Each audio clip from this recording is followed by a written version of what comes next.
வணக்கம் நண்பர்களே. நான் மும்பையைச் சேர்ந்த டாக்டர் மைரா. நான் பல வருடங்களாக வயதானவர்களுக்கு ஏற்படும் உடல்நலப் பிரச்சினைகளுக்கு சிகிச்சை அளித்து வருகிறேன். குறிப்பாக இரவில் அடிக்கடி சிறுநீர் கழிக்கும் பிரச்சனை. இது தூக்கமின்மை மற்றும் ஓய்வு இல்லாமைக்கு வழிவகுக்கும். ஆனால் இன்று உங்களை ஆச்சரியப்படுத்தக்கூடிய ஒன்றை நான் உங்களுடன் பகிர்ந்து கொள்ளப் போகிறேன். எனது பல வருட பயிற்சியில் நூற்றுக்கணக்கான நோயாளிகள் மிகவும் எளிமையான வீட்டுப் பொருளான இஞ்சியைக் கொண்டு நிவாரணம் பெறுவதைக் கண்டிருக்கிறேன். ஆனால் நண்பர்களே, அது மட்டுமல்ல. நான் உங்களிடம் ஒரு எளிய கேள்வியைக் கேட்க விரும்புகிறேன். நம் அன்றாட சமையலறையில் காணப்படும் அதே இஞ்சியை சரியான நேரத்தில், சரியான அளவில், சரியான முறையில் உட்கொண்டால் இரவில் அடிக்கடி சிறுநீர் கழிப்பதை நிறுத்த முடியும் என்று நீங்கள் எப்போதாவது யோசித்திருக்கிறீர்களா?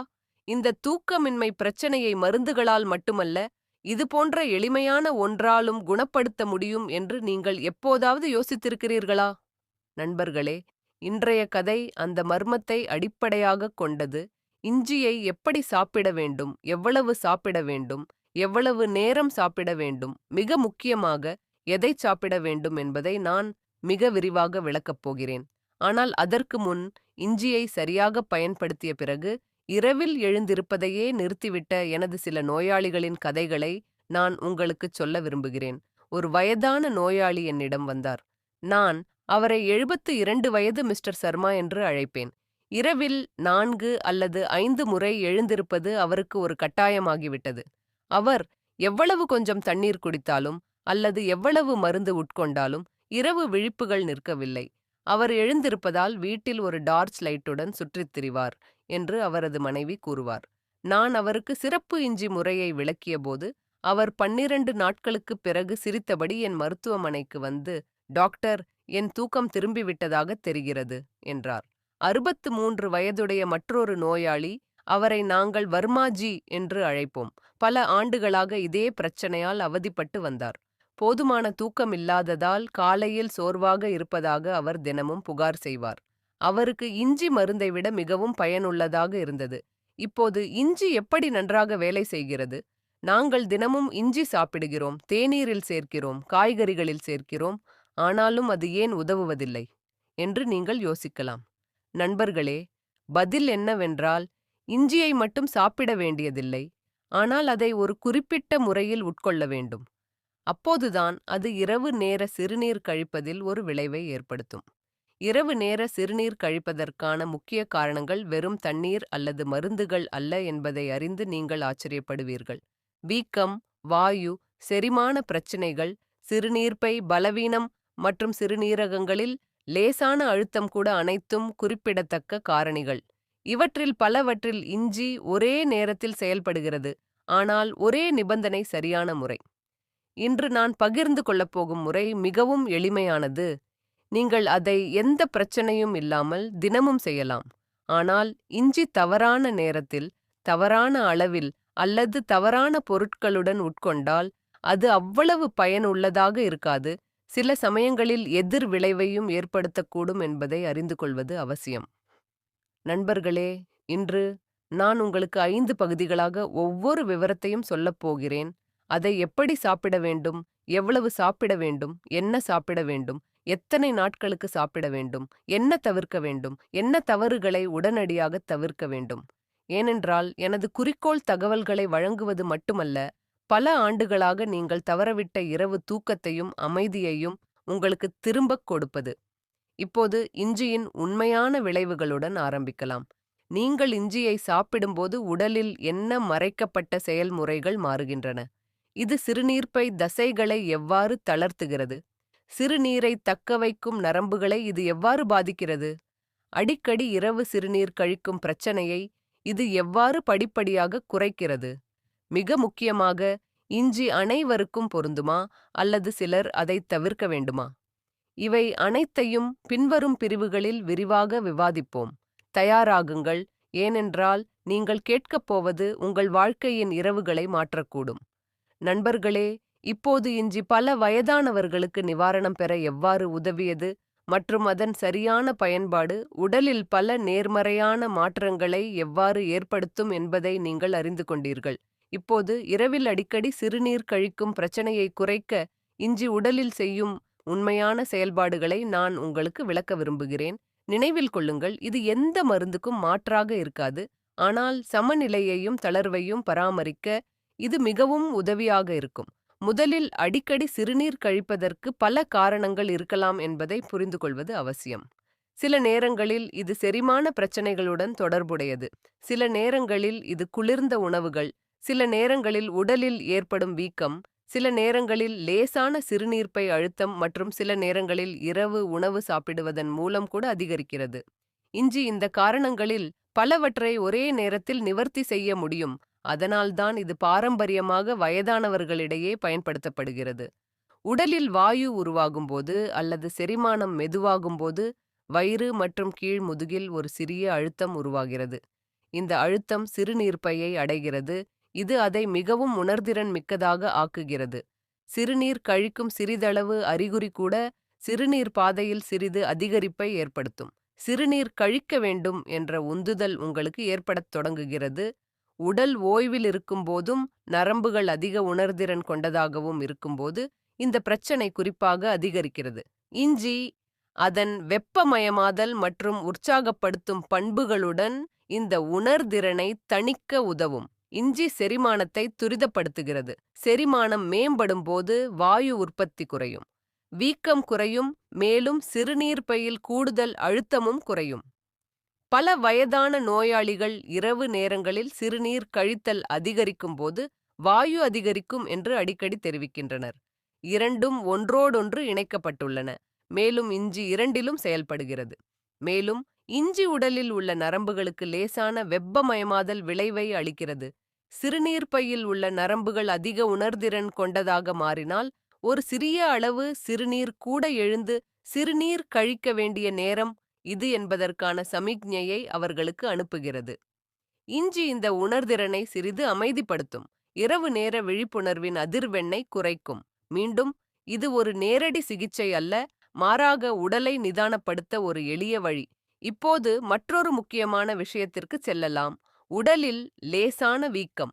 பல வயதானவர்கள் தங்கள் கால்களில் வீக்கம், வயிற்றில் கனம் மற்றும் இடுப்பைச் சுற்றி லேசான வலியை அனுபவிக்கிறார்கள். இவை அனைத்தும் சிறுநீர்ப்பை செயல்பாட்டை பாதிக்கின்றன. ஒரு நாள் வேலையின் சோர்வு மற்றும் திரவம் தேங்குதல் ஆகியவையும் இந்த பிரச்சினைக்கு காரணங்களாகும். இஞ்சி இயற்கையாகவே வீக்கத்தை குறைக்கும் என்று அறியப்படுகிறது. இது உடலின் உட்புற விறைப்பை தளர்த்தவும், நரம்புகளில் பதற்றத்தை குறைக்கவும், சிறுநீர்ப்பை அழுத்தத்தை குறைக்கவும் உதவும். சில நேரங்களில் வயதானவர்களுக்கு குளிர்ச்சியானது இரவில் சிறுநீர் கழிப்பதை அதிகரிக்கவும் வழிவகுக்கும். உடல் குளிர்ச்சியாக இருக்கும்போது சிறுநீர்ப்பை விரைவாக செயல்படும். இஞ்சியின் வெப்பமயமாதல் விளைவு உட்புற குளிர்ச்சியை குறைக்க உதவுகிறது. குறிப்பாக குளிர்ந்த கால்கள், குளிர்ந்த வயிறு மற்றும் கைகள் மற்றும் கால்களை எளிதில் குளிர்விக்கும் வயதானவர்களுக்கு இஞ்சி லேசான அரவணைப்பை வழங்க உதவும். இதையெல்லாம் கேட்டு நீங்கள் யோசிக்கலாம், இஞ்சி இவ்வளவு நன்றாக வேலை செய்தால் நீங்கள் அதை சாப்பிடத் தொடங்க வேண்டுமா? நிச்சயமாக இல்லை. சரியான நேரத்தில், சரியான அளவில், சரியான கலவையில் எடுத்துக்கொள்ளும் போது மட்டுமே இஞ்சி நன்மை பயக்கும். தவறான நேரத்தில் அதை உட்கொள்வது சில நேரங்களில் நெஞ்செரிச்சல், அமிலத்தன்மை அல்லது வயிற்று வெப்பத்தை அதிகரிக்க வழிவகுக்கும். எனவே பின்வரும் பிரிவுகளில் இஞ்சியை எப்போது உட்கொள்ள வேண்டும், எந்த வடிவத்தில், எந்த முறை வயதானவர்களுக்கு மிகவும் பொருத்தமானது, எந்த முறை மிகவும் நிவாரணம் அளிக்கிறது என்பதை படிப்படியாக விளக்குவேன். இப்போது மற்றொரு நோயாளியை பற்றி நான் உங்களுக்குச் சொல்ல விரும்புகிறேன். இந்த நோயாளிக்கு 68 வயது. அவர் அடிக்கடி சிறுநீர் கழிப்பது சிறுநீரக செயலிழப்பு காரணமாகத்தான் என்று எப்போதும் நினைத்தார். இருப்பினும் முழுமையான பரிசோதனைக்குப் பிறகு உண்மையான பிரச்சனை அதிக உணர்திறன் கொண்ட சிறுநீர்ப்பை மற்றும் மோசமான செரிமானம் என்று தெரியவந்தது. 2 வாரங்களுக்குள் அவரது இரவு நேர விழிப்புணர்வு குறைந்துவிட்டதாக அவர் தெரிவித்தார். ஒரு எளிய மூலப்பொருள் எவ்வளவு நிவாரணம் அளிக்கும் என்பதைக் கண்டு அவர் ஆச்சரியப்பட்டார். ஆனால் நண்பர்களே, நான் ஒரு விஷயத்தைச் சொல்ல வேண்டும். ஒவ்வொரு உடலும் வேறுபட்டது. ஒருவருக்கு வேலை செய்வது மற்றொருவருக்கு அவ்வளவு பயனுள்ளதாக இருக்காது. எனவே உங்கள் உடலுக்கு சரியான ஒன்றை தேர்வு செய்ய சாத்தியமான அனைத்து முறைகளையும் நான் விரிவாக விளக்குவேன். இப்பொழுது அடுத்த பகுதியில் மிக முக்கியமான பகுதிக்கு வருவோம்.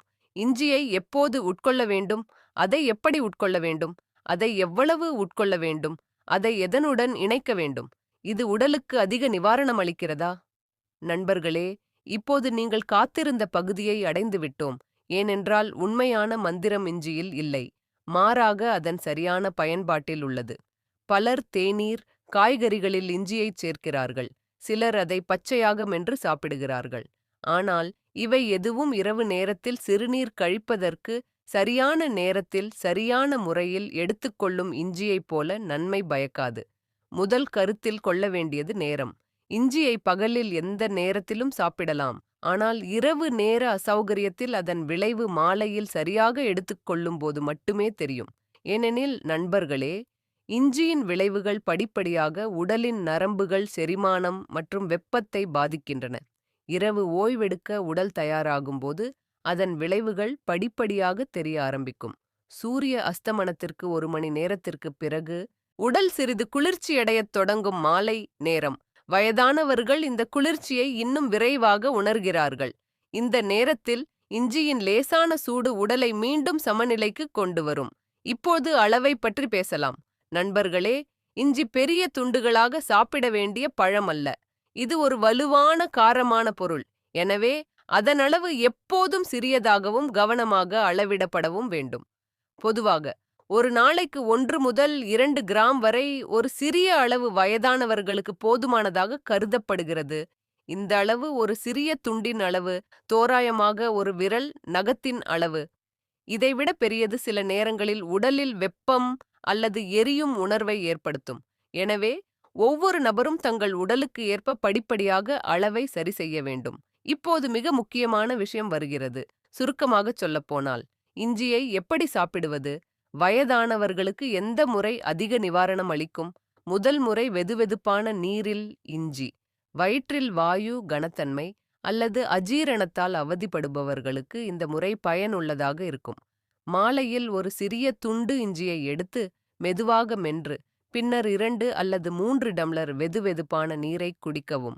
மெல்லுவது இஞ்சி சாற்றை நேரடியாக உடலில் ஊடுருவ அனுமதிக்கிறது, மேலும் வெதுவெதுப்பான நீர் அதன் விளைவுகளை சமநிலைப்படுத்துகிறது. 2வது முறை இஞ்சியுடன் தேனை எடுத்துக்கொள்வது. பச்சையாக இஞ்சியை மெல்லுவதில் சிரமம் உள்ள வயதானவர்களுக்கு இது மிகவும் நன்மை பயக்கும். இஞ்சியை தட்டி ஒரு சிட்டிகை இஞ்சியை எடுத்து அரை டீஸ்பூன் தேனுடன் கலக்கவும். சூரிய அஸ்தமனத்திற்கு சுமார் அரை மணி நேரத்திற்கு பிறகு மாலையில் இதை எடுத்துக்கொள்ளுங்கள். தேன் இஞ்சியின் வெப்பத்தை சமன் செய்து உறிஞ்சுவதை எளிதாக்குகிறது. வயிற்றில் லேசானதாக உணர்வதால் பல வயதானவர்கள் இந்த முறையை உடனடியாக பின்பற்றுகிறார்கள். 3வது முறை வெதுவெதுப்பான பாலுடன் இஞ்சி. ஆம் நண்பர்களே, இந்த முறை பல பாரம்பரிய வீடுகளில் நீண்ட காலமாக பயன்படுத்தப்படுகிறது. கொதிக்கும் பாலில் மெல்லிய துண்டுகள் சேர்க்கப்பட்டு மெதுவாக உறிஞ்சப்படுகின்றன. இந்த முறை குறிப்பாக குளிர் இயல்பு உள்ளவர்களுக்கு அல்லது இரவில் குளிர்கால்களை அனுபவிப்பவர்களுக்கு ஆறுதல் அளிக்கும். இருப்பினும் பால் சங்கடமாக இருந்தால் இந்த முறையை பயன்படுத்தக்கூடாது. இப்போது 4வது முறைக்கு செல்லலாம். பால் இல்லாமல் லேசான இஞ்சி தேநீர். தேநீர் குடிக்கப் பழகியவர்களுக்கு இந்த முறை வசதியானது, ஆனால் அது மிகவும் லேசானதாக இருக்க வேண்டும். ஒரு சிறிய கப் தண்ணீரில் சிறிது இஞ்சியைச் சேர்த்து 2 நிமிடங்கள் கொதிக்க வைத்து பின்னர் வடிகட்டி குடிக்கவும். இந்த தேநீரை மாலையில் மட்டுமே உட்கொள்ள நினைவில் கொள்ளுங்கள். இரவில் தாமதமாக இதை உட்கொள்வது தூக்கத்தை பாதிக்கும், ஏனெனில் உடல் மிகவும் சூடாகலாம். இப்போது 5வது முறையை பற்றி பேசலாம். உணவுடன் இஞ்சியை எடுத்துக்கொள்வது. பச்சை இஞ்சி அல்லது தேனை பயன்படுத்தும் முறை ஒரு வயதானவருக்கு பொருந்தவில்லை என்றால் அவர்கள் அதை உணவுடன் எடுத்துக்கொள்ளலாம். உணவுக்கு முன் ஒரு சிறிய துண்டு இஞ்சியை மென்று தண்ணீர் குடிக்கவும். இது செரிமானத்திற்கு உதவுகிறது. இது இரவில் எழுந்திருக்கும் வாய்ப்பை குறைக்கும். இந்த முறைகளை பயன்படுத்தும் போது ஒரு விஷயத்தை எப்போதும் மனதில் கொள்ள வேண்டும். இஞ்சியின் அளவு குறைவாக இருக்க வேண்டும், மேலும் அது தொடர்ந்து அல்ல, படிப்படியாக உடலுக்கு ஏற்றதாக இருக்க வேண்டும். பலர் ஒரே நாளில் பலன்கள் தோன்றும் என்று எதிர்பார்க்கிறார்கள், ஆனால் இந்த செயல்முறை உடலை சமநிலைப்படுத்துவது பற்றியது. எனவே இது நேரமெடுக்கும். சிலருக்கு இது விரைவாகவும் மற்றவர்களுக்கு மெதுவாகவும் நிவாரணம் அளிக்கிறது. இரவில் இஞ்சியை எடுத்துக்கொள்ளலாமா என்று கேட்கும் பல நோயாளிகள் என்னிடம் உள்ளனர். நள்ளிரவை நெருங்க நெருங்க இஞ்சியை உட்கொள்வது சிலருக்கு வயிற்று உஷ்ணம் அல்லது அசௌகரியத்தை ஏற்படுத்தும் என்று நான் எப்போதும் விளக்குகிறேன். எனவே சிறந்த நேரம் மாலை நேரம், உடல் மெதுவாக இரவுக்கு தயாராகும் போது. இப்போது அடுத்த பகுதியில் எவ்வளவு நேரம் இஞ்சியை எடுத்துக்கொள்ள வேண்டும், எந்த சூழ்நிலைகளில் அதை எடுத்துக்கொள்ளக்கூடாது, என்ன தவறுகளை தவிர்க்க வேண்டும் என்பதை நான் உங்களுக்குச் சொல்வேன். நண்பர்களே, இப்போது இஞ்சி எவ்வாறு படிப்படியாக உடலை பாதிக்கும், என்ன முறைகள் நிவாரணம் அளிக்கும், சரியான நேரத்தில் அதை எடுத்துக்கொள்வது எப்படி முக்கியம் என்பதை நீங்கள் கற்றுக்கொண்டீர்கள். இப்போது மக்கள் மிகவும் குழப்பமடைந்துள்ள முக்கியமான பகுதிக்குள் நுழைகிறோம். இஞ்சியை எவ்வளவு நேரம் எடுத்துக்கொள்ள வேண்டும்? யார் இஞ்சியை உட்கொள்வதை தவிர்க்க வேண்டும்? எந்தத் தவறுகள் இந்த எளிய தீர்வை பயனற்றதாக்கலாம்? முதலில் கால அளவை பற்றி பேசலாம். 2 நாட்களுக்குள் குறிப்பிடத்தக்க மாற்றங்களைக் காண்பார்கள் என்று நினைத்து பலர் இஞ்சியை எடுத்துக்கொள்ளத் தொடங்குகிறார்கள். ஆனால் நண்பர்களே, உடல், குறிப்பாக வயதானவர்களின் உடல் மெதுவாக வேலை செய்கிறது. இஞ்சி உடனடி விளைவுகளைக் காட்டாது. இது செரிமானம், வெப்பம் மற்றும் வீக்கம் போன்ற செயல்முறைகளை சமநிலைப்படுத்த படிப்படியாக உதவும். பொதுவாக வயதானவர்கள் மாலையில் சிறிய அளவில் இஞ்சியை உட்கொள்ளத் தொடங்கும்போது 10 முதல் 15 நாட்களுக்குள் லேசான மாற்றங்களை கவனிக்கலாம். ஒவ்வொரு உடலின் குணமும் வேறுபட்டிருப்பதால் இந்த காலம் சிலருக்கு சற்று அதிகமாக இருக்கலாம். ஒரு குறிப்பிட்ட அளவில் இஞ்சி அவர்களுக்கு பொருத்தமாக இருந்தால் அவர்கள் பெரும்பாலும் 3 முதல் 4 வாரங்களுக்கு அதை எடுத்துக்கொள்கிறார்கள். அதைத் தொடர்ந்து சில நாட்கள் இடைவெளி எடுக்கிறார்கள். உடல் ஒரு பொருளுக்கு பழகுவதை தடுக்கவும் சமநிலையை பராமரிக்கவும் இந்த முறை பின்பற்றப்படுகிறது. இப்போது அடிக்கடி கேட்கப்படும் ஒரு கேள்வியை கேட்போம். இஞ்சியை தினமும் எடுத்துக்கொள்ள வேண்டுமா? நண்பர்களே, இஞ்சிக்கு வெப்பமயமாதல் விளைவு உண்டு. சிலருக்கு இதை தினமும் உட்கொள்வது வயிற்று வெப்பத்தை அதிகரிக்கும், லேசான எரியும் உணர்வை ஏற்படுத்தும் அல்லது சில நேரங்களில் அதிக வியர்வையை ஏற்படுத்தும். எனவே வயதானவர்களுக்கு 2 அல்லது 3 நாட்களுக்கு இஞ்சியை எடுத்துக்கொள்வது எளிது, பின்னர் ஒரு நாள் ஓய்வெடுக்கலாம். இந்த முறை உடலில் அழுத்தத்தை ஏற்படுத்தாது, வசதியாக ஏற்றுக்கொள்ளலாம். இப்போது எச்சரிக்கையாக இருக்க வேண்டியவர்களைப் பற்றி பேசலாம். முதலில் கடுமையான வயிற்று எரிச்சல், புளிப்பு ஏப்பம் அல்லது கடுமையான அமிலத்தன்மையால் அவதிப்படுபவர்களைப் பற்றி பேசுவோம். வெறும் வயிற்றில் இஞ்சி சாப்பிடுவது அசௌகரியத்தை ஏற்படுத்தும். அவர்கள் எப்போதும் இஞ்சியை சிறிது தண்ணீருடன் சேர்த்து உட்கொள்ள வேண்டும் அல்லது உணவுக்குப் பிறகு எடுத்துக்கொள்ள வேண்டும். சிலர் சூடான உணவுகளுக்கு உடனடியாக எதிர்வினையாற்ற மாட்டார்கள். எடுத்துக்காட்டாக, வெப்பத்திற்கு ஆளான உடல்கள் உள்ளவர்கள். அதிக வெப்பம், முகத்தில் சிவத்தல் அல்லது சிறிய அளவிலான மசாலா பொருட்களை உட்கொண்ட பிறகும் எரியும் உணர்வை அனுபவிப்பவர்கள் இஞ்சியை மிகக் குறைந்த அளவிலும் படிப்படியாகவும் எடுத்துக்கொள்ள வேண்டும். இப்போது இஞ்சியை தவிர்ப்பது சிறந்த சூழ்நிலைகளுக்குச் செல்லலாம். ஒருவருக்கு வயிற்று வலி, வயிற்றுப்போக்கு அல்லது குழப்பம் ஏற்பட்டால் உடனடியாக இஞ்சியை எடுத்துக்கொள்வது நல்லதல்ல. ஏனெனில் அந்த நேரத்தில் உடல் ஏற்கனவே உணர்திறன் கொண்டது. அதேபோல் ஒரு வயதான நபர் உடல் வெப்பத்தை அதிகரிக்கும் மருந்துகளை எடுத்துக்கொண்டால் இஞ்சி உட்கொள்ளும் அளவு மற்றும் நேரம் குறித்து மருத்துவரை அணுகுவது நல்லது. இப்போது மிகவும் பொதுவான தவறு பற்றி பேசலாம். தவறாக இஞ்சியை உட்கொள்வது. பெரும்பாலும் அதிக அளவு இஞ்சியை ஒரே நேரத்தில் அதிக அளவில் உட்கொள்கிறார்கள். அதிக அளவு அதிக நன்மைகளை தரும் என்று நினைக்கிறார்கள். இருப்பினும் இஞ்சியின் நன்மைகள் அளவில் இல்லை, ஆனால் அதன் வழக்கமான சிறிய மற்றும் சீரான நுகர்வு. அதிகப்படியான அளவு சில நேரங்களில் அதிகப்படியான வெப்பம், வயிற்று எரிச்சல், தூக்கமின்மை அல்லது தொண்டை வலி போன்ற பாதகமான விளைவுகளை ஏற்படுத்தும். மற்றொரு பொதுவான தவறு என்னவென்றால் இரவில் தாமதமாக இஞ்சியை எடுத்துக்கொள்வது. இரவில் உடல் அமைதியாக இருக்கும், வயிறு மெதுவாக வேலை செய்கிறது. இந்த நேரத்தில் இஞ்சியை எடுத்துக்கொள்வது சிலருக்கு லேசான தூக்கக் கலக்கத்தை ஏற்படுத்தும். எனவே மாலை அல்லது சூரிய அஸ்தமனத்திற்குப் பிறகு சிறந்த நேரமாக கருதப்படுகிறது. 3வது தவறு, உங்களுக்கு ஏற்கனவே பொருந்தாத ஒன்றோடு இஞ்சியை எடுத்துக்கொள்வது. உதாரணமாக, சில வயதானவர்கள் பாலில் சங்கடமாக இருந்தாலும் அவர்கள் இன்னும் இஞ்சியை பாலுடன் குடிக்கிறார்கள். ஒவ்வொரு முறையும் அனைவருக்கும் பொருந்தும் என்று அவசியமில்லை. உடலின் நிலையை அடிப்படையாகக் கொண்டு ஒரு முறையை தேர்ந்தெடுப்பது புத்திசாலித்தனம். எனது நோயாளிகளில் ஒருவரின் உதாரணத்தை நான் உங்களுக்கு வழங்க விரும்புகிறேன். அவருக்கு சுமார் 70 வயது. மாலையில் ஒரு சிறிய துண்டு இஞ்சியை எடுத்துக்கொள்வது வழக்கம். ஆனால் இரவு உணவிற்குப் பிறகு உடனடியாக அதை எடுத்துக்கொள்வார். பின்னர் அவர் இரவில் தனது மார்பில் லேசான வெப்பத்தை உணர்ந்ததாகவும் தூக்கம் லேசாகிவிட்டதாகவும் புகார் கூறுவார். இஞ்சி எடுத்துக்கொள்ளும் நேரத்தை மாற்றி இரவில் அல்ல மாலையில் எடுத்துக்கொள்ளுமாறு நான் பரிந்துரைத்தபோது பிரச்சனை 2 முதல் 3 நாட்களுக்குள் மறைந்துவிடும். இஞ்சியை விட இஞ்சியின் நேரம் மிகவும் முக்கியமானது என்பதை இது தெளிவாக காட்டுகிறது. இப்போது மற்றொரு முக்கியமான விஷயத்திற்கு வருவோம். இஞ்சியை நீண்ட காலத்திற்கு எடுத்துக்கொள்ள முடியுமா? நண்பர்களே, இஞ்சி ஒரு மருந்து அல்ல, ஆனால் உணவின் ஒரு பகுதியாகும். எனவே அதை நீண்ட காலத்திற்கு எடுத்துக்கொள்ளலாம், ஆனால் எப்போதும் சிறிய அளவுகளிலும் இடைவெளிகளிலும் எடுத்துக்கொள்ளலாம். உடலுக்கு எப்போது என்ன தேவை என்று தெரியும்.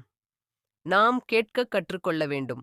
இப்போது நீங்கள் அடுத்த பகுதிக்கு தயாராகிவிட்டீர்கள். கதையின் சாராம்சத்தை நான் உங்களுக்குச் சொல்கிறேன். இஞ்சி சமையல் குறிப்புகளை உங்கள் அன்றாட வழக்கத்தில் எவ்வாறு இணைக்கலாம் மற்றும் மாற்றங்களை படிப்படியாக எவ்வாறு உணரலாம். இஞ்சி பல ஆண்டுகளாக நம் வீடுகளில் பயன்படுத்தப்படுகிறது, ஆனால் அதை தேநீரில் ஒரு சிறிய சுவையாக மட்டுமே நாம் அடிக்கடி நினைக்கிறோம். உண்மையில் இஞ்சி ஒரு சிறிய வேர், ஆனால் அது உடலின் பல பாகங்களில் ஒரே நேரத்தில் வேலை செய்யக்கூடிய அளவுக்கு அதிக சக்தியைக் கொண்டுள்ளது. ஆனால் அதன் நன்மைகளை உங்கள் அன்றாட வழக்கத்தில் சரியான முறையில் சரியான அளவில் உங்கள் தேவைகளுக்கு ஏற்ப சேர்க்கும்போது மட்டுமே அடைய முடியும். முதலில் ஒரு விஷயத்தை நான் உங்களுக்கு தெளிவாகச் சொல்கிறேன். இஞ்சி என்பது ஒரே நாளில் பலனளிக்கும் மந்திரம் அல்ல. அது படிப்படியாக குவிந்த வெப்பம், வீக்கம், செரிமான பிரச்சினைகள் மற்றும் சிறிய இரத்த ஓட்டப் பிரச்சினைகளை உள்ளிருந்து குணப்படுத்தத் தொடங்குகிறது. அதனால்தான் உலகின் வலிமையான இயற்கை மூலிகைகளில் ஒன்றாக நீண்ட காலமாக கருதியவர்கள் இதை தங்கள் அன்றாட வழக்கத்தின் ஒரு பகுதியாக ஆக்குகிறார்கள். இப்போது நீங்கள், சரி டாக்டர், ஆனால் அதை எப்படி உங்கள் அன்றாட வழக்கத்தில் சேர்ப்பது என்று நினைக்கலாம். யார் வேண்டுமானாலும் எளிதாக கடைப்பிடிக்கக்கூடிய 4 எளிய முறைகளை நான் உங்களுக்குச் சொல்கிறேன். முதல் முறை, காலையில் வெறும் வயிற்றில் சூடான இஞ்சி நீரை குடிக்கவும். ஒரு சிறிய துண்டு இஞ்சியை எடுத்து அதை நசுக்கி ஒரு டம்ளர் வெதுவெதுப்பான நீரில் சேர்க்கவும். அதை 2 முதல் 3 நிமிடங்கள் ஊற வைக்கவும், பின்னர் அதை குடிக்கவும். இந்த பயிற்சி படிப்படியாக உடலை உள்ளிருந்து சூடாக்கி செரிமானத்தை செயல்படுத்துகிறது, மேலும் வளர்சிதை மாற்றத்தை சிறிது துரிதப்படுத்துகிறது, வீக்கத்தை குறைக்க உதவுகிறது. பல நோயாளிகள் தங்கள் வயிற்றில் லேசான உணர்வு, வாயுவிலிருந்து நிவாரணம் மற்றும் நாள் முழுவதும் ஒரு தனித்துவமான புத்துணர்ச்சி உணர்வை உணர்கிறார்கள். மற்றொரு முறை, சமையலில் இஞ்சியை பயன்படுத்துவது. இதில் என்ன புதியதென்று நீங்கள் யோசிக்கலாம், ஆனால் நீங்கள் அதை எவ்வாறு பயன்படுத்துகிறீர்கள் என்பதுதான் வித்தியாசத்தை ஏற்படுத்துகிறது. சமைக்கும் தொடக்கத்தில் இஞ்சியைச் சேர்ப்பது அதன் ஆற்றலை குறைக்கிறது. எனவே சமைக்கும் முடிவில் அல்லது வெப்பத்தை அணைத்த பிறகு இஞ்சியைச் சேர்க்க முயற்சிக்கவும். இது அதன் மருத்துவ குணங்களை பாதுகாக்கிறது. இந்த எளிய பழக்கம் படிப்படியாக உங்கள் உடலில் தினசரி ஏற்படும் நுண்ணிய அழற்சியை தணிக்கிறது. 3வது முறை, படுக்கைக்கு முன் லேசான இஞ்சி தேநீர் அல்லது கஷாயத்தை குடிப்பது. ஆனால் வலுவான கஷாயம் அல்ல என்பதை நினைவில் கொள்ளுங்கள். ஒரு கப் தண்ணீரில் அல்லது சிறிது தேனுடன் 2 மெல்லிய இஞ்சி துண்டுகள். இது உடலை ரிலாக்ஸ் செய்கிறது, மன அழுத்த ஹார்மோன்களை அமைதிப்படுத்துகிறது மற்றும் தூக்கத்தை மேம்படுத்துகிறது. சில நேரங்களில் உங்கள் உடல் உள்ளிருந்து குணமடைய விரும்புகிறது, ஆனால் மன அழுத்தமும் ஏற்றத்தாழ்வுகளும் அதற்கு வாய்ப்பளிக்காது. இஞ்சி உதவுகிறது. 4வது, மிக முக்கியமான முறை உங்கள் உடலின் எதிர்வினையை உணருவதாகும். ஒவ்வொரு உடலும் வித்தியாசமானது. ஒவ்வொரு நபரும் ஒருவரின் தினசரி வழக்கம், உணவுப் பழக்கம், வானிலை மற்றும் மருத்துவ வரலாறு அனைத்தும் வேறுபட்டவை. எனவே ஒவ்வொரு வாரமும் உங்களை நீங்களே கேட்டுக்கொள்ளுங்கள். எனக்கு லேசாக உணர்கிறதா? காலையில் எழுந்தவுடன் என் வயிறு அமைதியாக இருக்கிறதா? முன்பு இருந்ததை விட வீக்கம் அல்லது வலி குறைவாக இருக்கிறதா? இந்த 3 கேள்விகளும் பெரும்பாலும் உங்கள் உடல் இஞ்சிக்கு ஏற்றவாறு மாறி வருவதற்கான முதல் அறிகுறிகளாகும். இப்போது இன்னொன்றையும் புரிந்து கொள்ளுங்கள். இஞ்சி உடலில் அதன் விளைவைக் காட்ட 10 முதல் 21 நாட்கள் ஆகும். முதல் வாரத்தில் வயிற்றில் லேசான சூடு அல்லது செரிமானத்தில் ஏற்படும் மாற்றங்களை மட்டுமே நீங்கள் உணரலாம். 2வது வாரத்தில் உடல் சிவக்கத் தொடங்குகிறது. இதன் பொருள் நாள்பட்ட வீக்கம், நீர்த்தேக்கம் மற்றும் கனத்தன்மை அனைத்தும் குறையத் தொடங்கும். 3வது வாரத்தில் உங்கள் உடல் சமநிலையில் இருக்கத் தொடங்குகிறது. டாக்டர், உடல் ஒரு சுமையை வெளியிடுவது போல் எனக்குள் லேசான உணர்வு இருக்கிறது என்று மக்கள் சொல்லும் நேரம் இது. ஆனால் நான் எப்போதும் சொல்வது போல் எதையும் மந்திரம் என்று தவறாக நினைக்காதீர்கள். உங்கள் உடல் படிப்படியாக மாறுகிறது. மேலும் இஞ்சி அந்த மாற்றத்திற்கான ஒரு கருவி. இது முழு கதையல்ல. என்னுடைய பல நோயாளிகளிடம் இஞ்சியை தங்கள் வாழ்க்கை முறையில் ஒருங்கிணைக்கும் போது கொஞ்சம் நடைபயிற்சி, கொஞ்சம் தண்ணீர், உணவில் கொஞ்சம் சமநிலை, அதன் விளைவுகள் இரட்டிப்பாகின்றன என்பதை நான் கண்டிருக்கிறேன். மிக அழகான விஷயம் என்னவென்றால், இஞ்சி உடலை எதிர்த்து போராடுவதில்லை. அது தன்னைத்தானே குணப்படுத்திக் கொள்ளும், தன்னைத்தானே சமநிலைப்படுத்தும், லேசானதாக உணரும், அதன் இயற்கையான திறனை மீட்டெடுக்கிறது. நீங்கள் அதை உங்கள் அன்றாட வழக்கத்தின் ஒரு பகுதியாக மாற்றும்போது, சிறிய விஷயங்கள் கூட நம் உடலில் எவ்வளவு தாக்கத்தை ஏற்படுத்துகின்றன என்பதை நீங்கள் உணர்கிறீர்கள். நோயாளிகள் அடிக்கடி என்னிடம் அதே கேள்வியை கேட்கிறார்கள். டாக்டர், இதை நான் வாழ்நாள் முழுவதும் எடுத்துக்கொள்ள வேண்டுமா? நான் எப்போதும் சிரித்துக்கொண்டே, இல்லை என்று கூறுவேன்.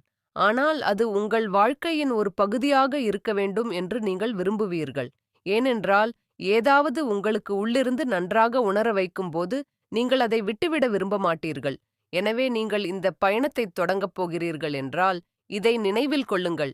மெதுவாகச் செல்லுங்கள், கவனமாக நடந்து செல்லுங்கள், உங்கள் உடலின் நுட்பமான சமிக்ஞைகளை கேளுங்கள். இஞ்சி உங்களை மாற்றாது, ஆனால் அது உங்களை உங்கள் உண்மையான சமநிலைக்கு திரும்பும்.